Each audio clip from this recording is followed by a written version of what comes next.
मंडेश्वराक धर्म लायना ताका राखणदार म्हणटा. म्हापशेकाराचो राखणदार म्हणटकच हांगासर प्रत्येक म्हापशेकार ह्या स्थानार येता. वर्सान एक फावटी येता, 2 फावटी येता, प्रत्येक फावटी आयताराच्या आयतारा येता. पूण मंडेश्वराक पांयां पडपा जाय ही म्हापशेकाराची परंपरीक कथा जुन्या काळान चलता. पूण आमी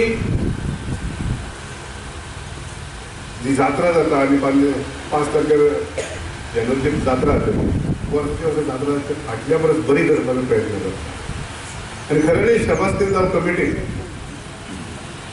कमिटी इतकी प्रोएक्टीव आहा. खूब जाण कितें म्हणटा की उक्ती जागा न्हू, टॉयलेटाची कितें गरज आहा, टॉयलेटाची गरज ना, उक्ती जागा न्हू. पूण टॉयलेट हांगासर धरप गरजेचें आसता. भायर मनशां आख्खी गोंयचे लोक हांगासर येता, तांचे खातीर सुविधा करपाक गरजेची आसता. पूण हे बारीक बारीक जे वस्तू कमिटी विचार करता आनी नगरपालिका करून घेता हें गरजेचें. आनी प्रत्येक वर्सा जात्राचें मॅनेजमेंट बरें जायत वयता. फाटल्या वर्सा ह्या वर्सा बरें जावपा जाय, ह्या वर्सा नुस्तें फुडल्या वर्सा बरें जावपा जाय. कारण जात्रा कमिटीची न्हू, जात्रा म्हापशेकाराची. म्हणटच जबाबदारी आमची, नगरपालिकेची जबाबदारी, म्हापसा पुलिसेची जबाबदारी, फायर ब्रिगेडची जबाबदारी, हेल्थ डिपार्टमेंटची जबाबदारी, सगळ्यांची एकट्यान काम करप. कारण लाखांनी लोक येता हांगासर, तेगडे न्हू, आदर न्हू, लाख येता हांगासर. पूण इतकी मोठी वेवस्था करप खरेंच कठीण आसता.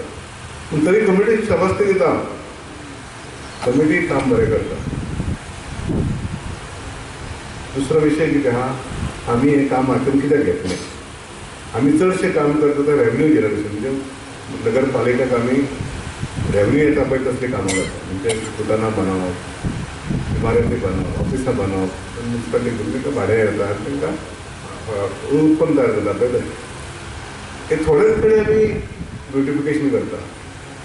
ही टुरिस्टीक जागा, जो मंडेश्वर जो परिसर आहा पळय तो टुरिस्टीक जागा, ते भाशेन आमी ही राखून दवरपा जाय. हांवें रोशनीकरण पयलीं केलें गोंयांत म्हणटा तें म्हापश्यान मंडेश्वर देवस्थान. कारण म्हाका दिसलें की मंडेश्वर देवस्थान रोशनीकरण जावपा जाय. मागीर मारुती देवस्थानचें रोशनीकरण केलें, मागीर मिराज सॅमिनारीचें केलें, मागीर सातेरीचें केलें, मागीर विठ्ठलवाडी केलें, मागीर केलें सर.